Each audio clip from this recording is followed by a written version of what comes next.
ആഭ്യന്തര വകുപ്പ് കോടതിയിൽ സമർപ്പിച്ച റിപ്പോർട്ടിൽ ഇങ്ങനെ ഒരു മർദ്ദനമേ നടന്നിട്ടില്ല എന്നുള്ള രീതിയിലായിരുന്നു റിപ്പോർട്ട്. അതിലും കോടതി അതൃപ്തിയാണ് പ്രകടിപ്പിച്ചത്. പിന്നീടും വിശദമായ അന്വേഷണം നടത്തണം എന്ന് കോടതി വീണ്ടും ആവശ്യപ്പെടുന്നു. ആലപ്പുഴ കോടതി വീണ്ടും ആവശ്യപ്പെടുന്നു.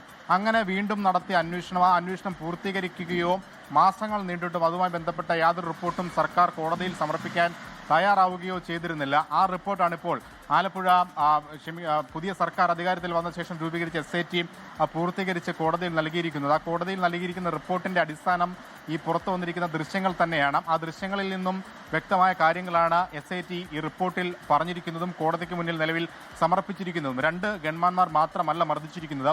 തൊട്ടു പിന്നാലെ വന്ന CM എസ്കോർട്ട് വാഹനത്തിൽ നിന്ന് 3 പേർ കൂടി ഇറങ്ങി ഇവരെ മർദ്ദിക്കാൻ ഒരുങ്ങുന്നുണ്ട് എന്നുള്ളതാണ് പറയുന്നത്. അതുകൊണ്ട് തന്നെ 2 പ്രതികളിൽ ഒതുങ്ങുന്നതല്ല ഈ കേസ് എന്നുകൂടി SITയുടെ റിപ്പോർട്ടിൽ പറയുന്നുണ്ട്. അവരുടെ പേരുകൾ സഹിതം അരുൺ സന്ദീപ് അടക്കമുള്ള 3 പേരുടെ പേരുകൾ സഹിതമാണ് പുതിയ റിപ്പോർട്ട്.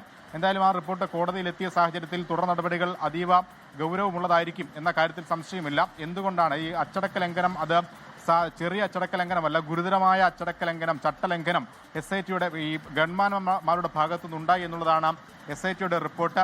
അത് ചൂണ്ടിക്കാണിച്ചുകൊണ്ട് ആഭ്യന്തര വകുപ്പിന് ഒരു DGPക്ക് ഒരു വകുപ്പ് തല നടപടിക്ക് കൂടി SIT ശുപാർശ ചെയ്തിട്ടുണ്ട്. അതിന്റെ അടിസ്ഥാനത്തിൽ ഈ 5 പേർക്കെതിരെയും കർശന നടപടി വകുപ്പ് തലത്തിൽ തന്നെ വരും എന്നുള്ള കാര്യത്തിൽ സംശയമില്ല.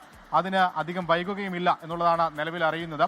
എന്തായാലും അനിൽ കല്ലിയൂർ അടക്കം മുഖ്യമന്ത്രിയുടെ ഏറ്റവും വലം കൈയായ അല്ലെങ്കിൽ പാർട്ടിയുടെ തന്നെ ഏറ്റവും പ്രധാനപ്പെട്ട ആളുകളിൽ ഒരാളാണ് ഈ അനിൽ കല്ലിയൂർ അടക്കമുള്ള ആളുകൾ. അവർക്കെതിരെയാണ് ഇപ്പോൾ LDF സർക്കാർ സംരക്ഷിച്ച ആളുകൾക്കെതിരെയാണ് SIT റിപ്പോർട്ട് കോടതിയിൽ തന്നെ സമർപ്പിച്ചിരിക്കുന്നു. ഒപ്പം വകുപ്പ് തല നടപടിക്ക് കൂടി ശുപാർശ ചെയ്തിരിക്കുന്നത്. അതിനുവേണ്ടി കാത്തിരിക്കുകയാണ് നിലവിൽ SIT. ഒപ്പം SITയുടെ അന്വേഷണവും പുരോഗമിക്കുകയാണ്. ആ അന്വേഷണം പൂർത്തീകരിച്ച ശേഷം ഒരു വിപുലമായ റിപ്പോർട്ട് കൂടി കോടതിയിൽ സമർപ്പിക്കുന്നുണ്ട്.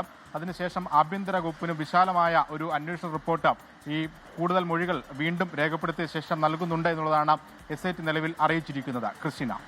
ശരി, എന്തായാലും ജില്ലാ ക്രൈംബ്രാഞ്ച് നൽകിയ റിപ്പോർട്ട് കോടതി തള്ളിയിരുന്നു. അതിനുശേഷം വിവിധ നാടകീയമായ പല സംഭവങ്ങളും ഉണ്ടായി. ഇപ്പോൾ UDF സർക്കാർ അധികാരത്തിൽ വന്നതിന് ശേഷം വീണ്ടും ഇതിൽ നടപടി ഉണ്ടായിരിക്കുകയാണ്.